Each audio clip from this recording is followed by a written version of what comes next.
দীর্ঘ ৩০ বছর পর আমি হাতে কলম তুলে নিলাম, শুধু আমার লেখাটা ঈশ্বর যাতে তোমার কাছে পৌঁছে দিতে পারেন। তোমায় ছাড়া আজ আমি বৃদ্ধা হয়ে গেলাম, কিন্তু তুমি তরুণ অবস্থাতেই রয়ে গেলে। জানো তো মৃণাল, তোমার সাথে প্রথম দেখা হওয়ার সেই স্মৃতিটা রাতের আকাশে উজ্জ্বল নক্ষত্রের মতো সর্বদা জ্বলে আছে আমার হৃদয়ে। সেদিন সন্ধ্যায় খুব বৃষ্টি হচ্ছিল। আমাকে বাড়ি থেকে বাবা বারবার কল করছিলেন আমি কখন বাড়ি যাব। তুমি তখন আমার কাছে এসে আমাকে বললে, ম্যাডাম, কিছু মনে না করলে আপনি আমার ছাতাটি নিয়ে যান। আপনি একজন মেয়ে, আপনার বাড়িতে চিন্তা করাটা স্বাভাবিক, নিয়ে যান। প্রথমে আমি ইতস্তত করছিলাম, কিন্তু বাড়ি ফিরতে দেরি হচ্ছিল, তাই আমি নিলাম তোমার ছাতাটি। ছাতাটি ফেরত দেওয়ার জন্য আমি তোমার কাছ থেকে ফোন নাম্বারটা নিয়েছিলাম। এটাই হলো আমাদের অচেনা থেকে চেনা হয়ে ওঠার গল্প। পরের দিন বাবাকে দিয়ে তোমাকে ফোন করাই। বাবা তোমাকে আমাদের ঘরে আসতে বলে ছাতাটা নিয়ে যাওয়ার জন্য। আমার এখনো মনে আছে তুমি একটা নীল রঙের শার্ট পরে এসেছিলে। জানো, আমার আজও খুব ভালো লাগে নীল রংটা। তোমাকে কি সুন্দরটাই না দেখাচ্ছিল জানো। তারপর বাবার অনুরোধে তুমি চা খেলে। তখনই জানতে পারি তুমি একজন আর্মি অফিসার। তোমার নাম মৃণাল রায়। তারপর তুমি চলে গেলে, কিন্তু তোমার ফোন নাম্বারটা আমার কাছে রেখে দিয়েছিলাম। আমাদের এরপর আস্তে আস্তে বন্ধুত্ব শুরু হয়।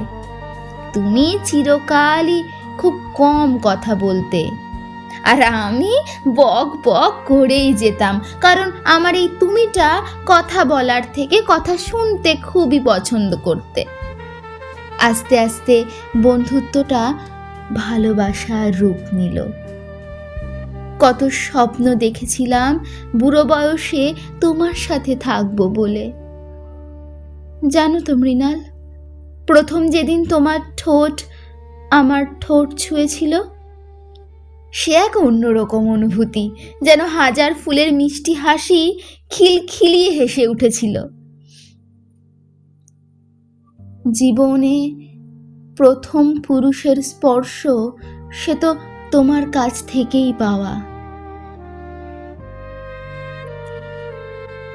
জীবনে প্রথম পুরুষের স্পর্শ, সে তো তোমার কাছ থেকেই পাওয়া।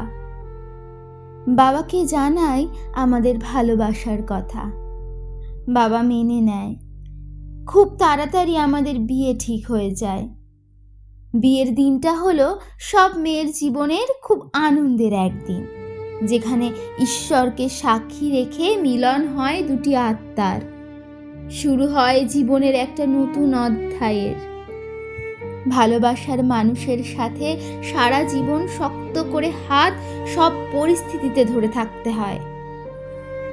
এই সব আশা নিয়ে আমি বিয়ে করতে বসেছিলাম। তুমিও বর বেশে আলোর মধ্যে এসে আমাকে বিয়ে করলে। আমি খুব ঈশ্বর বিশ্বাসী, তাই তাকে ধন্যবাদ জানালাম তোমাকে সারা জীবনের মতো নিজের কাছে পাওয়ার জন্যে। কিন্তু এক নিমেষে যেন সবটা ওলট পালট হয়ে যায় গো। তোমার একটা ফোন আসে, অর্ডার আসে যে তোমাকে এক্ষুনি যুদ্ধে যেতে হবে। আমি তোমাকে যেমন সম্মান করতাম তেমন ভাবেই তোমার কাজটাকেও, তাই তোমাকে আমি যেতে দিই। তুমি বলেছিলে তাড়াতাড়ি ফিরবে। জানো, একদিন দুপুরবেলা দরজার ঠকঠকের আওয়াজ শুনি। দরজাটা খুলে দেখি তুমি এসেছো। আমি তোমাকে চাপটে বুকের মাঝে জড়িয়ে ধরলাম। তুমি আমাকে বললে, কপালে আলতো চুম্বন করে বললে, ম্যাডাম, আপনি এবার ছেলে মানুষগুলো কাটান, আপনাকে দায়িত্বশীল হতে হবে। তারপর না চারিদিক সব অন্ধকার হয়ে গেল। তুমি না সেই অন্ধকারের মাঝে হারিয়ে যেতে থাকলে। আমি তোমার হাতটা শক্ত করে ধরে রেখেছিলাম, কিন্তু কে যেন একটা তোমাকে ছিনিয়ে নিয়ে যেতে থাকলো। আমি মৃণাল মৃণাল বলে চিৎকার করতে লাগলাম, কিন্তু কোথাও আর দেখতে পেলাম না অন্ধকার ছাড়া। হঠাৎ করে ঘুম ভেঙে যায়। একটা আননোন নাম্বার থেকে ফোন আসে, আমাকে খবর দেখতে বলে। আমি হ্যালো হ্যালো বলছি আর কলটা কেটে যায়। খবর চালিয়ে দেখি সেদিনের যুদ্ধে তুমি শহীদ হয়েছ। একজনকে বাঁচাতে গিয়ে তোমার হৃৎপিণ্ডে 6 থেকে 8টা গুলি লেগে তুমি মারা গেছো। আমি না অনেকবার আত্মহত্যা করার চেষ্টা করেছি জানো, কিন্তু কিন্তু তুমি বলেছিলে তুমি দমকা হাওয়ার মতো সব সময় আমার কাছে আসবে, আমাকে ছুঁয়ে চলে যাবে। আমি সব সময় দক্ষিণের জানলা খোলা রাখি। রাতে খুব সুন্দর হাওয়া আসে, আমাকে ভালোবেসে ছুঁয়ে চলে যায়। মৃণাল জানো, আমি না তোমার অস্থি জলে ভাসাইনি, কারণ যে গঙ্গার পাড়ে একদিন তুমি আর আমি একটাই চায়ের ভাঁড়ে চুমুক দিয়ে চা খেয়েছি, প্রচণ্ড বৃষ্টিতে ভিজেছি একসাথে, একসাথে সূর্য অস্ত যেতে দেখেছি পাখিদের বাসায় একসাথে দল বেঁধে যেতে, বিদ্যুৎ ঝলকানি আর বজ্রের গম্ভীর শব্দে তোমার শক্ত করে জড়িয়ে ধরেছি, তোমার বুকে মাথা রেখে কত সংসার সাজিয়ে তোলার গল্প করেছি। তুমি আমার ঘন চুলে আঙুল দিয়ে অবিন্যস্ত বিলি কেটে দিতে।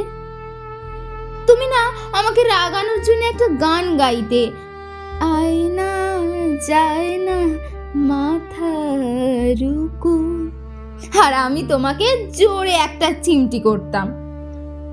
মৃণাল, আজ আমাদের বিয়ের তারিখ। আমি যখন বারবার আত্মহত্যার চেষ্টা করেছি, তুমি আমার স্বপ্নে এসে বলেছো তুমি যখন থুত্থুরে বুড়ি হয়ে যাবে, আমি তখন তোমাকে নিয়ে যাব আমাদের বিয়ের তারিখের রাতে। আজ আমি বিয়ের বেনারসি শাড়িটা পরে তোমার জন্য অপেক্ষা করছি, ঠিক যেন নতুন কনের মতো। ঈশ্বর যেন তোমাকে আজ রাতে তাড়াতাড়ি পাঠিয়ে দেন আমার কাছে। আমি তো যাব তোমার কাছে, এবার পরপারে শান্তির ঘর বাঁধবো। আমার অস্থি আর তোমার অস্থি একসাথে গঙ্গায় ভেসে চলে যাবে তেপান্তরের মাঠে। আচ্ছা, তুমি এবার তাড়াতাড়ি এসো কেমন? ঈশ্বর যেন চিঠিটা তোমার হাতে তুলে দিক। আজ তোমার আর আমার মিলন হবে, থাকবো সুখে পরলোকে, বাঁধবো এক সুখের সংসার। ইতি তোমার মহিমা।